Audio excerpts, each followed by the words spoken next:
Hello guys, അനിക്ക് കിടന്നിട്ട് ഉറക്കം കിട്ടുന്നില്ല കേട്ടോ. അപ്പോൾ അനി ഇങ്ങനെ മനസ്സിൽ കരുതുന്നുണ്ട്, ഒന്ന് നന്ദുവിനെ വിളിച്ചു നോക്കിയാലോ, ചിലപ്പോൾ നന്ദു കിടന്നു കാണില്ല. അങ്ങനെ അതും പറഞ്ഞ് അനി ഫോൺ എടുക്കുന്നുണ്ട്. അതേ സമയം തന്നെ കറക്റ്റ് അനാമികയുടെ ഫോൺ വരികയാണ്. നന്ദുവിനെ എപ്പോൾ വിളിക്കാൻ നോക്കിയാലും ഇവള് വിളിച്ചോളൂ. തൽക്കാലം എനിക്ക് എടുക്കാൻ സൗകര്യമില്ല, അവിടെ നിൽക്കട്ടെ. എന്തോ നന്ദുവിന്റെ ശബ്ദം കേൾക്കാനായിട്ട് ഉറക്കം കിട്ടാത്ത പോലെ.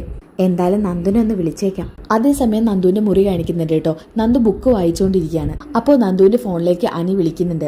റിങ് ചെയ്യുന്ന ശബ്ദം കേട്ട് നന്ദു ഫോൺ എടുത്ത് നോക്കുമ്പോൾ അനിയാണ് കേട്ടോ. അനി എന്തിനാ ഈ സമയത്ത് വിളിക്കുന്നത്? എന്തായാലും എടുക്കണ്ട, വെറുതെ വേറൊരു പ്രശ്നം ഉണ്ടാക്കണ്ട. ഇതും പറഞ്ഞ് ഫോണിലേക്ക് നന്ദു മൈൻഡ് തന്നെ കൊടുത്തില്ല കേട്ടോ. കുറച്ച് സമയം കഴിഞ്ഞപ്പോൾ വീണ്ടും അനി വിളിക്കുകയാണ്. ഇങ്ങനെ വീണ്ടും വീണ്ടും വിളിച്ചുകൊണ്ടിരുന്ന എടുത്തില്ലെങ്കിൽ അനിക്ക് എന്തെങ്കിലും തോന്നും. ഇതും പറഞ്ഞ് നന്ദു ആ ഫോൺ അറ്റൻഡ് ചെയ്യുന്നുണ്ട്. ഹലോ നന്ദു, നീ എവിടെയായിരുന്നു? ഞാൻ ബാത്റൂമിലായിരുന്നു. അല്ലാതെ എൻ്റെ ഫോണ് കണ്ടിട്ട് എടുക്കാതിരുന്നതല്ലേ? അയ്യോ, സത്യമായിട്ടും അല്ല, ഞാൻ ശരിക്കും ബാത്റൂമിലായിരുന്നു. അല്ല, അനിയന്തനെ ഇപ്പം ഈ സമയത്ത് വിളിക്കുന്നേ? അതെന്താടോ, സമയമൊക്കെ നോക്കണം. ഒരാൾക്കൊരാവശ്യം വന്നാൽ അവരുടെ ഫ്രണ്ടിനെ തന്നെയല്ലേ വിളിക്കുക. എനിക്കൊരാവശ്യം വന്നോ, ഞാൻ എൻ്റെ ബെസ്റ്റ് ഫ്രണ്ടിനെ വിളിച്ചു. അനി, അതുകൊണ്ടല്ല.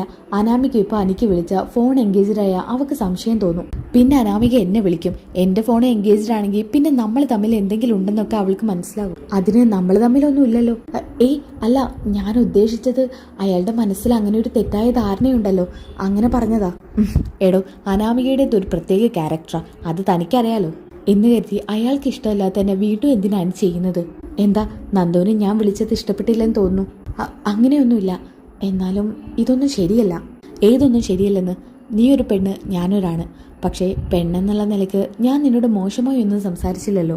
അപ്പോൾ പിന്നെ എന്തിൻ്റെ പേരില ഞാൻ തെറ്റ് ചെയ്തു എന്ന് പറയുന്നത്? അനിയുടെ മനസ്സ് ശുദ്ധമായിരിക്കാം. അനിക്കിപ്പോൾ ഇത് പറഞ്ഞാൽ മനസ്സിലാവില്ല. പെൺകുട്ടികളുടെ മനസ്സ് അങ്ങനെയാ. അത് പെൺകുട്ടികൾക്ക് മനസ്സിലാക്കിയെടുക്കാൻ പറ്റൂ. അനി ഇപ്പം എന്തിനാ എന്നെ വിളിച്ചത്? അത് പറഞ്ഞിരുന്നെങ്കിൽ പോകായിരുന്നുല്ലേ? അതുകൊണ്ടല്ല. വേണ്ടടോ, തനിക്ക് ഞാനൊരു ബുദ്ധിമുട്ടാവുകയാണെങ്കിൽ വെച്ചോളാം. കിടന്നിട്ടാണെങ്കിൽ ഉറക്കം കിട്ടുന്നില്ല. അപ്പോൾ എന്തെങ്കിലുമൊക്കെ ഷെയർ ചെയ്തിരിക്കാൻ ഒരു ഫ്രണ്ടിനെ വിളിക്കാമെന്ന് കരുതി. പക്ഷേ ഇപ്പം നീ എന്നെയല്ല വിളിക്കേണ്ടത്, അനാമികയാണ്. അനാമികയെ വിളിച്ചാൽ എൻ്റെ പ്രശ്നമെല്ലാം തീരുമോ?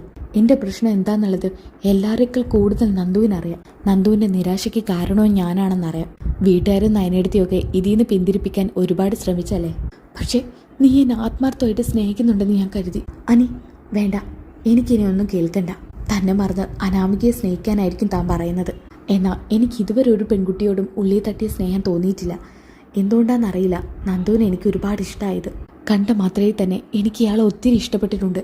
ഞാൻ ആരുടെ അഭിപ്രായങ്ങൾക്കോ ഇഷ്ടങ്ങൾക്കോ എതിരല്ല. അന്ന് ആ കവിത എഴുതാൻ തോന്നിയതാ എല്ലാത്തിനും കാരണം. എൻ്റെ ഏതോ ഒരു തലവിധിക്ക് അത് മാഗസിനിൽ വന്നും ചെയ്തു.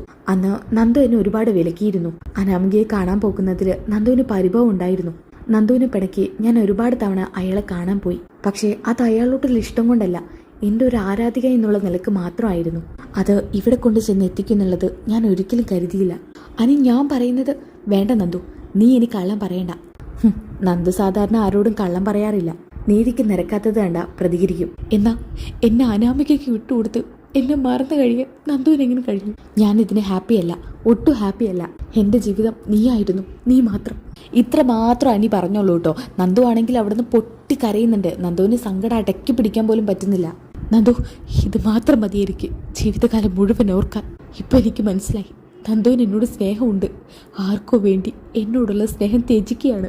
ഇറങ്ങി വരാൻ തയ്യാറാണെങ്കിൽ ഞാൻ ഏത് നിമിഷവും നിന്നെ അവിടുന്ന് കൂട്ടിക്കൊണ്ട് പോകുന്നൊക്കെ അനി അടുത്ത എപ്പിസോഡിൽ പറയുന്നുണ്ട് കേട്ടോ. അടിപൊളി ട്വിസ്റ്റുകൾ നിറഞ്ഞ എപ്പിസോഡാണ്. ഓക്കെ, അപ്പോൾ ഇന്നത്തെ എപ്പിസോഡ് നമ്മൾ കുറച്ചേ ഇടുന്നുള്ളൂ കേട്ടോ. അപ്പോൾ ബാക്കി എപ്പിസോഡിനായിട്ട് ചാനൽ ഒന്ന് സബ്സ്ക്രൈബ് ചെയ്തേക്കുക. വീഡിയോയുടെ താഴെ നെക്സ്റ്റ് എപ്പിസോഡൊന്ന് കമൻറ്റ് ചെയ്തേക്കുക. അപ്പോൾ അടുത്ത വീഡിയോയിൽ കാണുന്നവരേക്കും ബൈ ഗായ്സ്.